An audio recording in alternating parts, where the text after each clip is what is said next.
Bertemu kembali rentasan berita edisi 1579. Saya Zawazi Yusof, antara paparan utama. Gerakan emosi boykot, apa untungnya?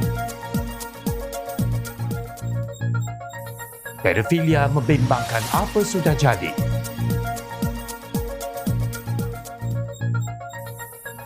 Kerajaan PAS Terengganu diorot cetok.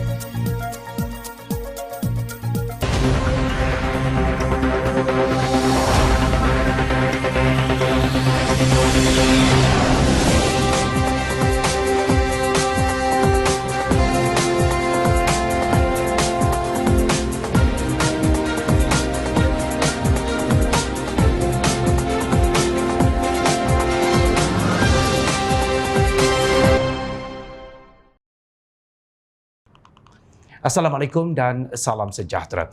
Parti Amanah Negara Amanah menegaskan pendiriannya tidak akan bersama dengan gerakan memboikot rantaian kedai serbanika KK Supermart susulan kontroversi stalking dengan lambang kalimah Allah.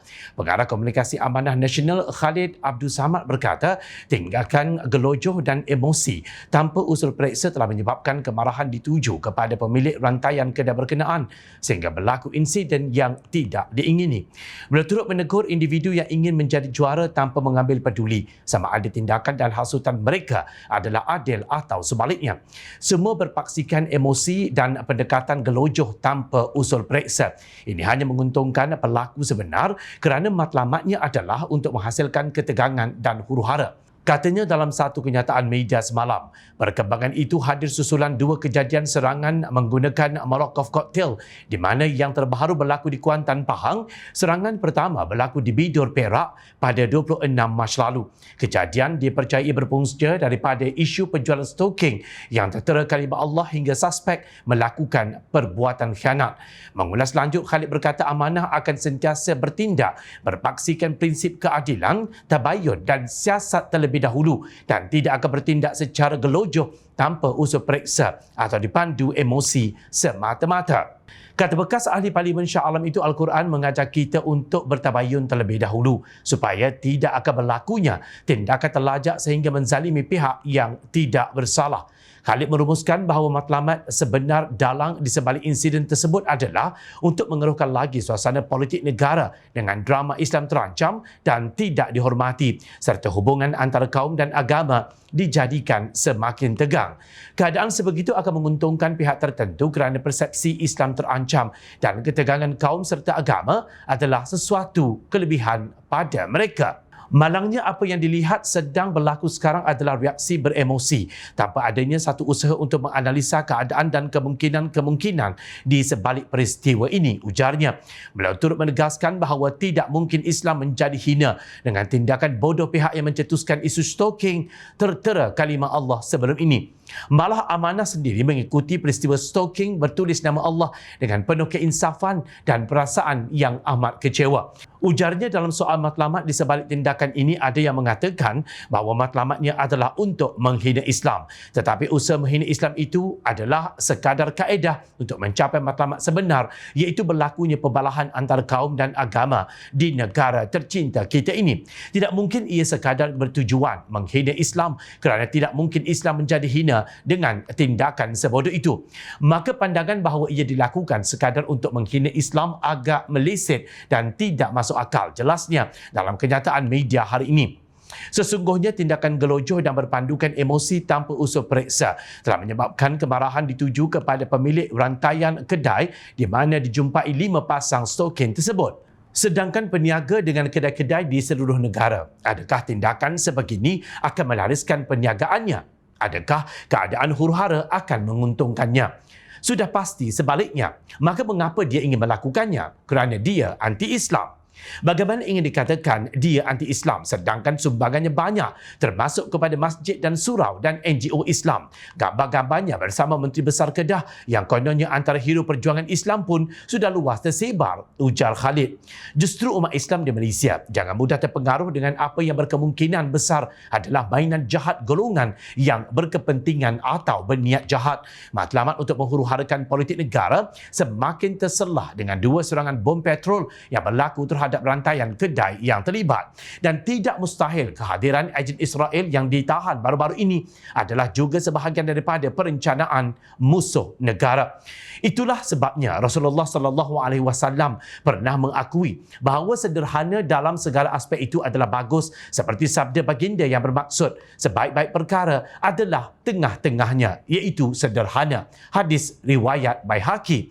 Juga daripada Abdullah bin Mas'ud radhiyallahu anhu bahawa Rasulullah SAW bersabda sebanyak 3 kali, musnahlah golongan yang melampau. Hadis riwayat Muslim. Wallahu a'lam.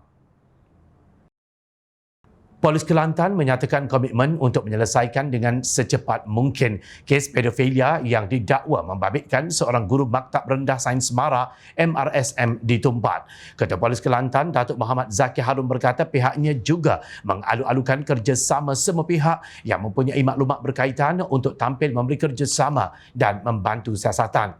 Saya minta kes ini jangan ada spekulasi sama ada betul atau tidak. Itu yang polis nak siasat supaya jelas. Mungkin tomahan itu salah, mungkin ada kebenarannya. Sejauh mana kebenarannya, itu yang polis nak siasat. Kalau sesiapa yang mempunyai maklumat sama ada dari sekolah tersebut, guru-guru sendiri atau pelajar-pelajar lain yang rasa perlu membantu untuk beri kenyataan, sangat dialu-alukan.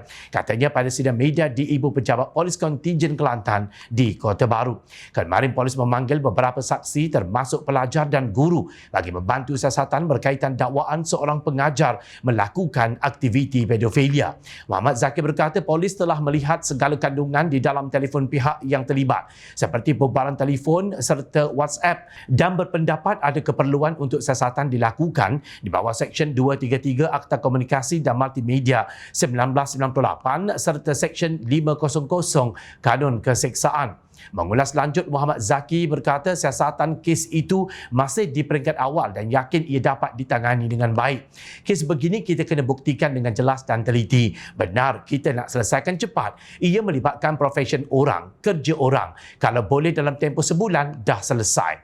Polis tak nak biarkan orang yang ditohmah, orang yang membuat dakwaan duduk dalam suasana yang tidak selesa. Biar kita selesaikan, katanya. Muhammad Zaki menambah setakat ini sudah 4 orang saksi dipanggil.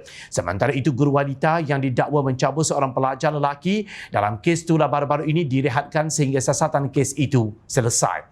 Menteri Pendidikan Fadlina Siddiq berkata guru wanita itu perlu mematuhi sepenuhnya proses siasatan kes itu yang dijalankan oleh pihak polis terlebih dahulu dan kemudiannya Kementerian Pendidikan Malaysia KPM.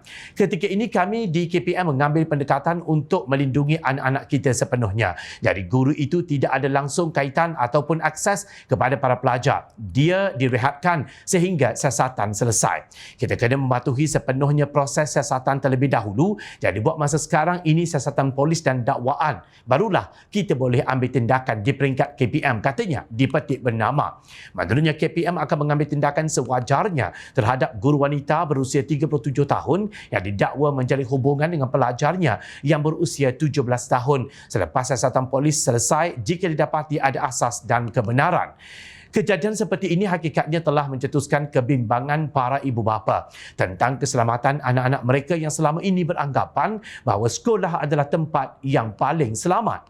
Justru kerajaan digesa menangani isu pedofilia dengan lebih tegas, termasuk mengenakan hukuman yang lebih berat bagi memastikan jenayah itu tidak terus berlaku dalam kalangan masyarakat di negara ini. Jenayah berkenaan kini disifatkan semakin membimbangkan. Malah ianya makin membimbangkan lagi apabila melibatkan kaum wanita. Rakyat mengharapkan agar kajian mengenai pedofilia diketengahkan dalam silibus pembelajaran pada awal pendidikan supaya kanak-kanak lebih peka dengan jenayah berkenaan. Ibu bapa perlu memainkan peranan mereka dalam melindungi anak-anak daripada bahaya pedofilia. Sementara anak-anak pula dibimbing agar tidak terperangkap dalam situasi sedemikian, khususnya pada era teknologi semasa yang semakin mencabar ini. Noktah. Setelah lebih 5 tahun memerintah negeri Terengganu, negeri penyu menangis itu dilihat terus gagal mengembangkan ekonomi negeri kepada penjanaan hasil-hasil baharu. Tiada kesungguhan Menteri Besar atau Exco untuk mencetus program perindustrian di negeri itu bagi menambah hasil bukan royalti petroleum bagi diguna membayar gaji kakitangan awam negeri dilihat sebagai bukti jelas. Pengerusi Biro Komunikasi dan Penerangan PKR Kemaman Ahmad Nadir Yop mempertikaikan kerajaan yang terus bergantung kepada pembayaran dana khas kerajaan pusat atau dikenali sebagai DKKP. Biarpun parti itu pernah memerintah negara selama 3 tahun dan boleh menghalakan pelaburan industri ke Terengganu. Merujuk kepada dokumen Belanjawan Kerajaan Terengganu 2023, jumlah DKKP ini mewakili hampir 95% anggaran hasil iaitu sebanyak 1.60 bilion ringgit berbanding hasil cukai 65.17 juta ringgit dan hasil bukan cukai sebanyak 135.59 juta ringgit. Data ini jelas menunjukkan kebergantungan tinggi kerajaan Terengganu terhadap DKKP untuk mengurus dan membangunkan ekonomi negeri, kata beliau dalam satu kenyataan. Keputusan kerajaan melalui Belanjawan 2023 yang menyatakan bahawa bantuan wang ihsan akan disalurkan terus kepada rakyat Terengganu membuahkan tanda tanya apakah DKKP akan diteruskan oleh Kerajaan Persekutuan. Sekiranya tidak diteruskan, apakah akan terjadi kepada kerajaan Terengganu? Sudah terlalu banyak desakan dan saranan sebenarnya yang diajukan. Namun begitu dipandang sepi oleh pimpinan kerajaan negeri yang diterajui PAS. Justru Ahmad Nadir mencadangkan agar pentadbiran Menteri Besar Datuk Seri Dr. Ahmad Samsuri Mokhtar meneliti gesaan Menteri Ekonomi Rafizi Ramli yang sebelum ini menyarankan agar bidang Artificial Intelligence atau AI dalam sektor pertanian, pelancongan dan juga industri berteknologi tinggi diteroka bagi menjana pendapatan. Kerajaan negeri harus proaktif dalam menarik pelaburan berimpak tinggi datang melabur ke negeri itu. Terengganu kurang mempunyai tapak-tapak industri yang boleh dibangunkan untuk menjana ekonomi negeri. Seharusnya kerajaan melalui unit perancang ekonomi negeri menyediakan perancangan yang menyeluruh dalam membentuk ekosistem ekonomi yang mesra pelabur yang dapat menarik pelaburan berimpak tinggi. Jika perkara ini tidak diambil serius oleh kerajaan negeri, maka prospek ekonomi Terengganu akan menjadi malap dan ini pasti akan menjejaskan kehidupan rakyat negeri Terengganu, katanya lagi. Ketua Cabang Keadilan Terengganu Azan Ismail pula menggesa kerajaan negeri Terengganu agar tidak hanya bergantung kepada pemberian wang ihsan petroleum semata-mata sebagai sumber utama pendapatan negeri. Menurut Azan, kaedah itu dilihat berisiko memandangkan sumber pendapatan melalui hasil negeri hanya sekitar 10% sahaja. Tanpa bayaran royalti, maka sesiapa menjadi kerajaan negeri boleh dikatakan akan gagal kerana sumber lain seperti hasil perhutanan dan cukai hanya terhad 10%. Sepatutnya kerajaan negeri Terengganu perlu ada pendapatan sendiri untuk bayaran gaji dan pembangunan negeri seperti negeri-negeri lain, katanya dalam satu siaran media.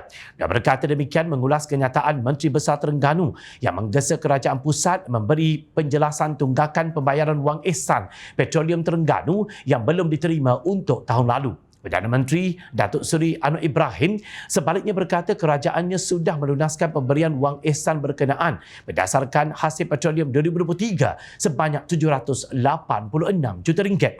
Mengulas lanjut, Azam berkata kerajaan PAS perlu mencari hasil lain untuk pembangunan negeri sebagaimana negeri jiran. Katanya seandainya petroleum habis dicari gali di negeri itu, maka sesiapa sahaja yang menjadi kerajaan akan menghadapi masalah besar untuk mentadbir. Bayangkan kalau tidak ada royalti pada satu masa, adakah kerajaan Terengganu akan bankrupt serta-merta?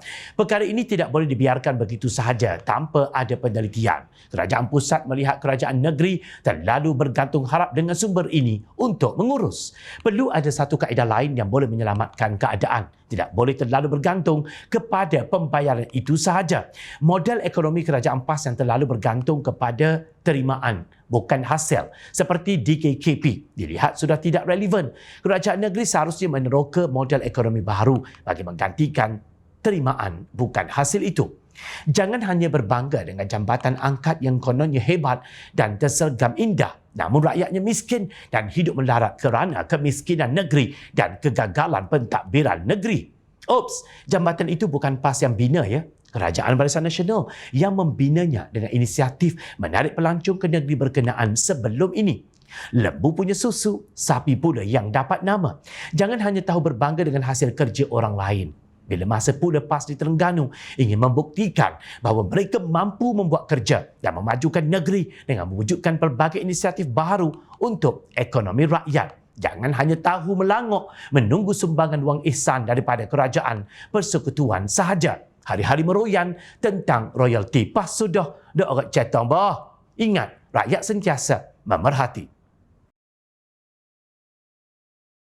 Jom Channel mengucapkan jutaan terima kasih kepada para penyokong dan kepada yang berminat untuk memberikan sumbangan bagi membolehkan kami meneruskan perjuangan menyampaikan berita yang benar. Sumbangan boleh dibuat melalui akaun bank yang tertera. So, rakyat kami sampaikan demi negara tercinta. Teruskan bersama kami di Jom Channel untuk mendapatkan berita politik tanah air. Saya Zawaz Yusof. Assalamualaikum dan salam sejahtera. Jumpa lagi.